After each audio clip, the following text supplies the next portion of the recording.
This is Dr. Michael Trainer. I have created the present video describing knee arthroscopy surgery. The video is intended to describe risks and complications associated with knee arthroscopy surgery, as well as to answer frequently asked questions by patients and also give patient instructions and expectations for those that are undergoing knee arthroscopy surgery. With regard to the risks of the surgery, the first risk with any surgery is the risk of infection. Infection is extraordinarily rare with knee arthroscopy surgery. As a matter of fact, if a patient has an infection in the knee joint, knee arthroscopy is the procedure that is performed to eradicate the infection.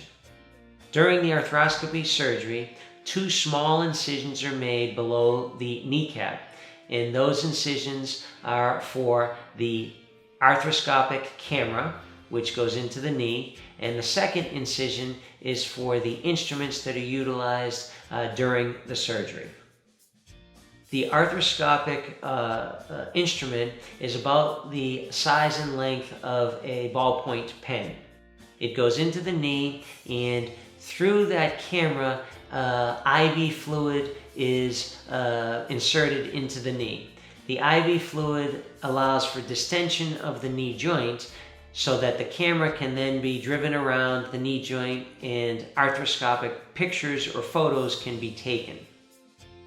With that said, because we have IV fluid running through the knee, the risk of infection is extraordinarily rare. In order to prevent infection, the surgery is performed with the patient receiving IV antibiotics. So IV antibiotics are given before the incision is made. Another risk of the surgery is blood loss. The risk of blood loss is also extremely low for several reasons. Number one, the surgery is performed with very small incisions, so there is very minimal bleeding. The second is that during the surgery, a tourniquet is placed around the thigh. The tourniquet is inflated, which will prevent any bleeding. It's utilized because the surgery can then be performed much more quickly because there is no blood during the surgery, which allows for the surgeon to be able to visualize all parts of the knee without any bleeding. The tourniquet time is typically very short because the procedure is typically less than 1/2 hour. So normally the tourniquet time is probably somewhere between 15 and 30 minutes at the most, and the surgery usually only takes that amount of time. So blood loss is not an issue. Blood clots are extremely rare following a knee arthroscopy surgery, but they can happen. If a patient developed a blood clot in the leg, typically it would present with significant leg swelling along the entire leg, but especially in the calf. Also, the patient would have extreme pain in the calf. If a patient developed a blood clot, then they would require an ultrasound to confirm the existence of the blood clot, and they would then require blood thinner medication for up to 3 to 6 months. The blood thinning medication would be utilized to prevent additional blood clots, not to dissolve the blood clot that was present. The blood clot that was present would dissolve on its own. A blood clot in the leg can cause leg swelling that may be permanent and some pain that could be permanent. But the bigger concern is if a patient develops a blood clot in the leg, which is called a DVT, which stands for deep vein thrombosis, the concern would be if the blood clot traveled to the heart or the lungs. If a blood clot from the leg travels to the heart, it's called a cardiac embolism. If it travels to the lungs, it's called a pulmonary embolism. Cardiac embolism and pulmonary embolism can result in death. With that said, the incidence of a DVT with knee arthroscopy is much less than 1%. I believe I've had one patient in 20 years develop a blood clot with a knee arthroscopy, but it can happen. I've never had a patient develop a pulmonary embolus or a cardiac embolus following a knee arthroscopy.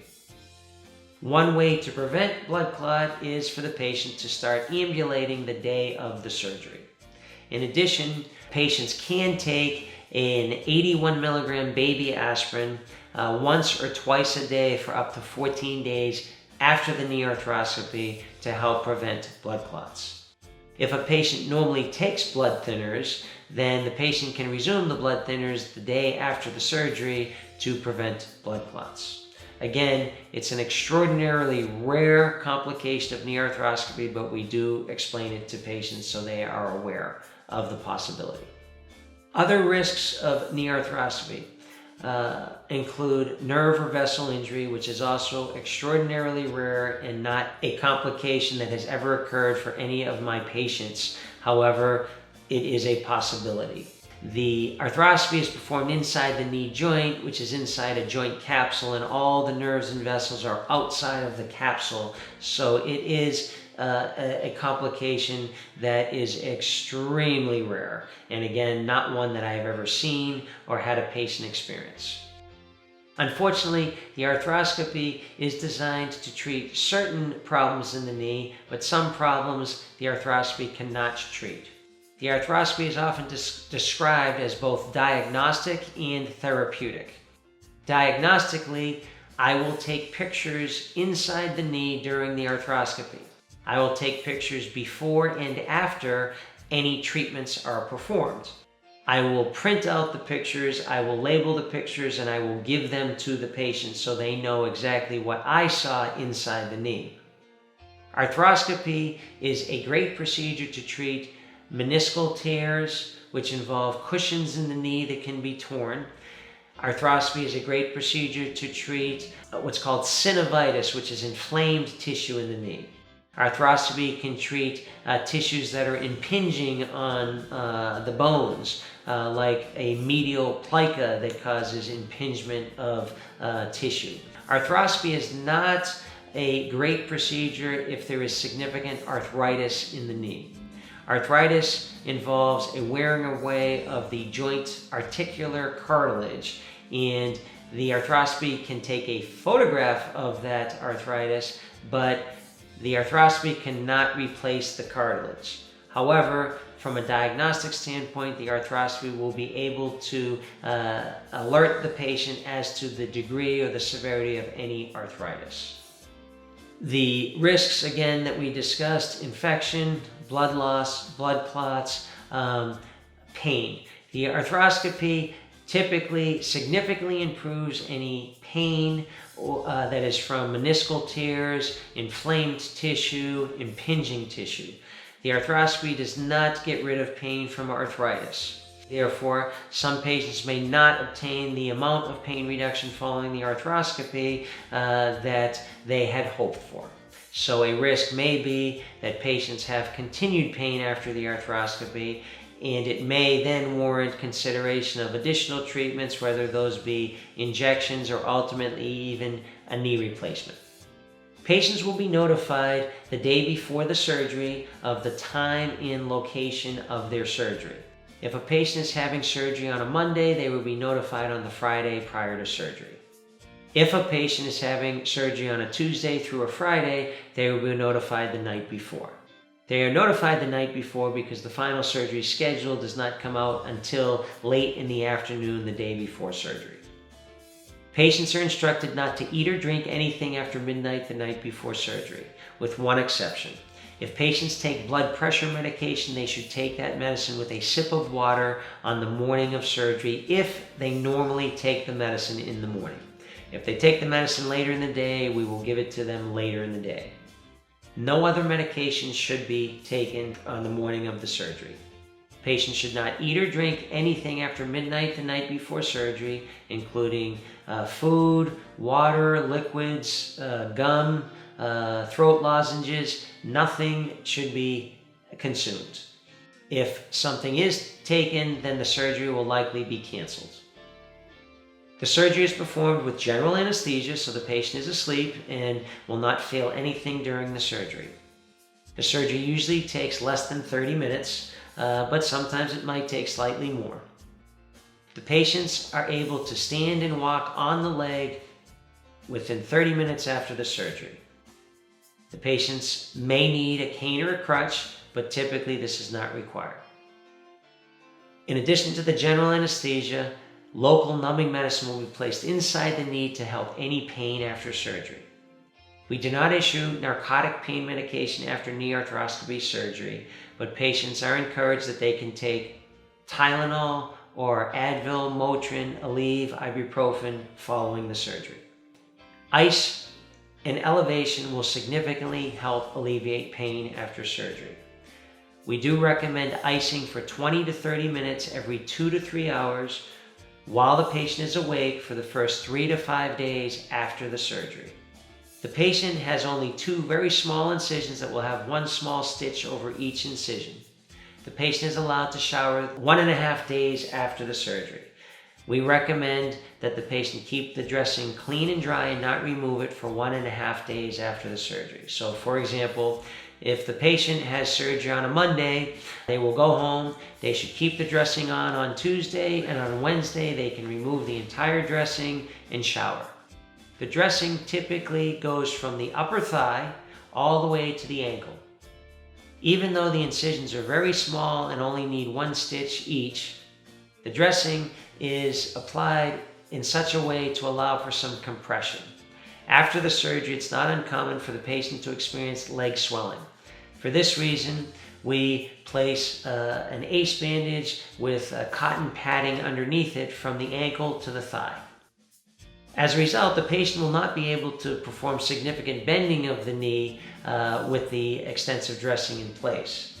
So for the first day, we tell the patient to go home, elevate the leg, and apply ice packs to the front and back of the knee, again for about 30 minutes every 2 to 3 hours while they are awake. Again, after a day and a half, the patients can wake up, remove the entire dressing, and shower. At that point, we recommend continuing the ice packs 20 to 30 minutes every 2 to 3 hours while awake, and then begin range of motion exercise, meaning straightening and bending the knee. Patients can walk on a treadmill, use an elliptical trainer, use a stationary bike, and perform light cardiovascular activity. We do not recommend jogging or running, and most patients won't want to do this a day after the surgery, but definitely range of motion. We recommend at least walking for 5 minutes 4 times a day, the day following the arthroscopic surgery. I tell patients to walk 5 minutes before breakfast, before lunch, before dinner, and before bedtime. But additionally, any range of motion, any light cardiovascular activity beyond that can certainly be performed, and also using the ice packs, using the anti-inflammatory medication like Advil or Motrin, using the arthritis Tylenol is all appropriate. Patients should schedule a follow-up appointment for 2 weeks after their surgery, and that appointment can be scheduled at their preoperative appointment. The patient's preoperative appointment is usually 7 to 10 days prior to the surgery. The patient will then be seen at 2 weeks following the surgery, at which time the sutures will be removed. Patients will then be referred for outpatient physical therapy. Patients are then seen at 6 weeks following the surgery.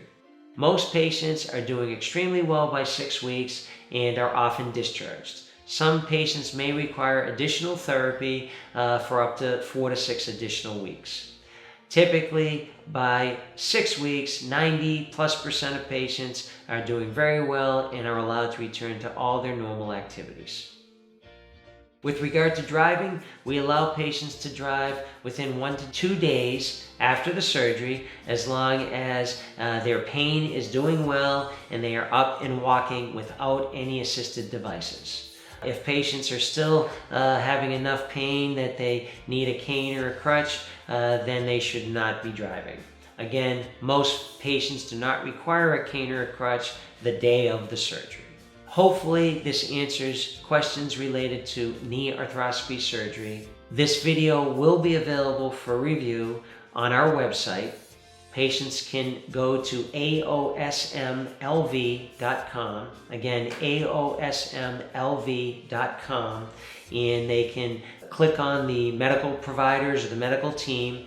They can search for Dr. Michael Trainer, and then after clicking on my name, they can go down and look for the knee arthroscopy video, and it will be available to review once again.